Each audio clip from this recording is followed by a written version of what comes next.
Next we have Vic. Hello, ladies and gentlemen.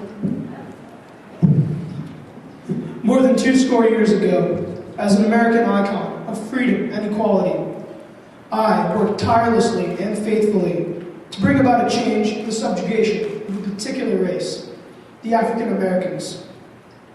I, Martin Luther King Jr., did my best to ensure the world that my children inherited had neither subjugation nor hatred of anyone based on the color of their skin. However, I am here to say that although racial discrimination has radically decreased in this country, a brand new kind of subjugation and power imbalance has just as rampantly occurred. The bone of contention is no longer the color of skin, but the number of digits in one's bank account. Although not nearly as boring, the gap is becoming wider and very distinct as time goes on. On one side, the 99%, who is so easily controlled by the far-reaching tentacles of the 1%, which is constituted the highest socioeconomic strata, whose unimaginable wealth directly controls the government that we have, which is completely lobbyist-fueled. For an example, one needs to look no farther than our presidential election. Unthinkable amounts of money are funneled into campaigns to sway the voters. This is the same money that can be spent on educating American children. As time goes on, whites, blacks, Hispanics, and Asians, any race of the general population, are forced to severely struggle in the times of the hardest recession for 100 years.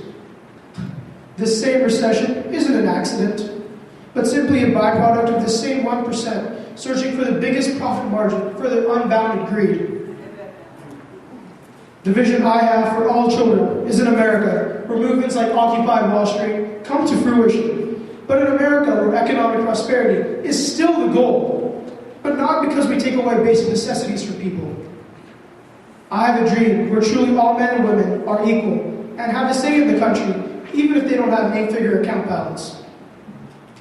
However, in this dream, there is neither violence nor revenge on this 1%, but merely a peaceful but determined stand for a fair chance for anyone and everyone to strive what is truly the American dream: life, liberty, and the pursuit of happiness. Thank you.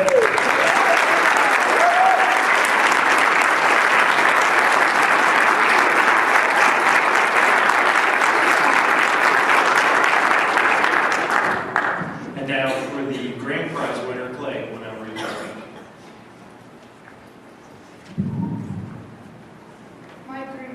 My dream. Just 50 years ago, a black man named James Meredith needed an entire army to get him safely to class at the University of Mississippi in the United States of America. 100 years after the North won the Civil War, Dr. King had a dream. We have made progress in these 50 years. Today, virtually all universities accept students from any race, and we have elected our first black president for a second term. However, we are not finished. I have a dream for the next 50 years that addresses racial prejudice, poverty, and personal purpose. Although we have made great progress in racial relations, racism has not been eradicated. An example of this is legal immigration. In my dream, America will be a true melting pot where people are not seen as black Americans, Asian Americans, white Americans, or Middle Eastern Americans, but as Americans. They are not being judged by the color of their skin, but by the content of their character. My dream also sees America free from poverty. Imagine you just lost your job, then your car, then your house. You're now living on friends' couches. Your kids are hungry. Eventually, you're living on the streets begging for food and money. Over 46 million people live this way in America.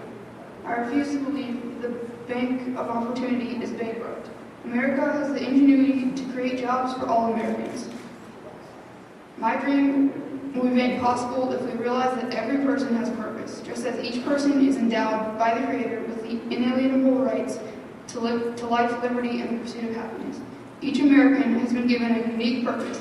If we let all people reach their full potential and fulfill their purpose, we will make great progress towards our freedom that our founding fathers intended for this great nation. My dream for the next 50 years will see Dr. King's work expanded beyond racial prejudice to do away with poverty and help each person realize his or her personal purpose. 50 years from now, when my grandchildren are writing an essay about social progress, they will be living in a USA where prejudice and poverty will be done away with, and they will have every opportunity to achieve their fullest potential.